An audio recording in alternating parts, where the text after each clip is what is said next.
So when David and I got married, I was actually living on the ministry's campus. So I was living in Hutchins, and then David was living here. And I didn't necessarily want to move into the house where David had lived with his deceased wife. I've been through a lot of ups and downs in my life, but for some strange reason, Satan thought he had me. But I'm still here. Yeah.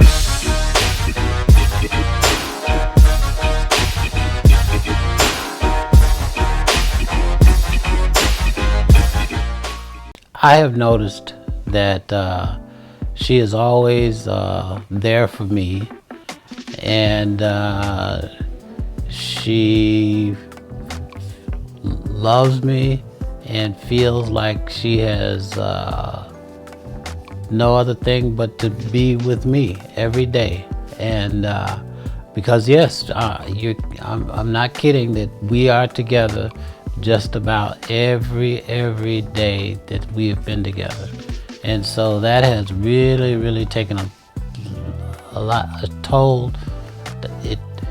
It helps me to know that she's there. And so she's the love of my life. So How is our relationship at home and at church different? If I could start, I would say that David is truly a husband.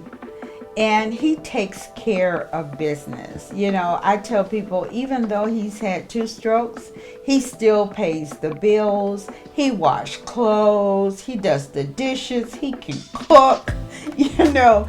But he's a man that likes to handle the business. And so I will say to you that I get to run the responsibilities or take leadership at the church. But when I'm at home, my honey's in charge. He wants to make sure that everything that we need is here. If he sees something that I need, he will order it for me, and before I know it, it shows up in the mail. And he's saying, "Well, I noticed that you broke this," and so he will order it for me or something like that. So he's really a husband.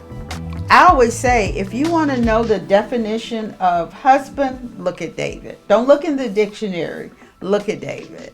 Because David is truly the definition of a husband, because he knows how to handle his business. He may not be able to communicate it in words, but he can definitely communicate it in actions and deeds, because that's just who he is. And one of the things that the neurologist told me, and I'd really like to share that with you, is that yes, David has had 2 strokes, but how they described it for me, that was very helpful. It's like taking a file cabinet, and most of us who are older than maybe 30, we know what a file cabinet is, right? And so in that file cabinet, you have everything organized and under A or B or C or D, right? And he said, David's brain is like that file cabinet.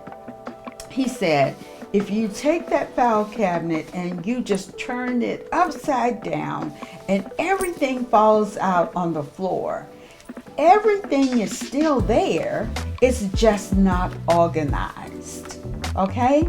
And so for David, he remembers everything, it just may not be as organized as it was before, which means that it may take him a little bit longer to get things out, but he knows everything because it's still in his head. And I can remember that shortly after he had had the stroke and he had come back home, and he was, I would say you were probably about 70% recovered. And we took a trip to Chicago, and David has spent 15, 20 years living in Chicago. And so when we got the rental car, David drove us, and he did not forget one place where he used to go or where he lived. Everything was still up in his head, and he could facilitate it even though he couldn't communicate it. And so that's what I would say that has been very, very helpful in our relationship, is that he still remembers everything. And I have to be a little bit more patient to give him the time that he needs to be able to communicate that to me and others. How's our relationship different at home than it is at church?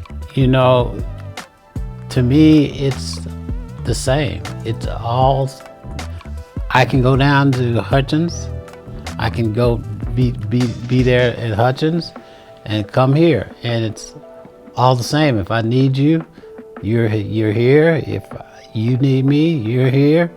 So I've never ever felt like that I didn't belong here. So do you see a difference so when you go to Hutchins and you're working down there, you're really taking leadership down there, right? Right. And you facilitate what you need to facilitate. Right. And if you need me, you call me, Right. correct? Right. So you have the authority to make almost just as many decisions in Hutchins as I do, right? Almost. Almost. But at home, you have the right to make all the decisions, but your style isn't that way. You will always consider what I want. And so we make both of them work really well because we work together. Right. There's nothing in this relationship, as I see it, that says that I have more authority than David has, or David has more authority than I have. We don't operate like that. We are people who work together and we get it done. So there may be some days that, I need to go to Hutchins and do some things down there. And guess what? David's going to be right there by my side while I'm doing those things down in Hutchins. Just like he's right by my side on Sunday mornings. He may be behind the camera, but he's right by my side, making sure that things get done. And in this house where we live, we work together. It's no separation, because today I may pay a bill or two, but the majority of the time you pay all the bills, right? But you'll also vacuum sometimes, and sometimes I'll vacuum. So we just get it done. Whatever needs to be done, we work together, and whoever wants to do it, do it. Right. And that's the way we make it work. Mm-hmm. So what we look forward to in our marriage and in business. So what I pray for, this is what I will share with you, is that I pray for a long, healthy life with my husband.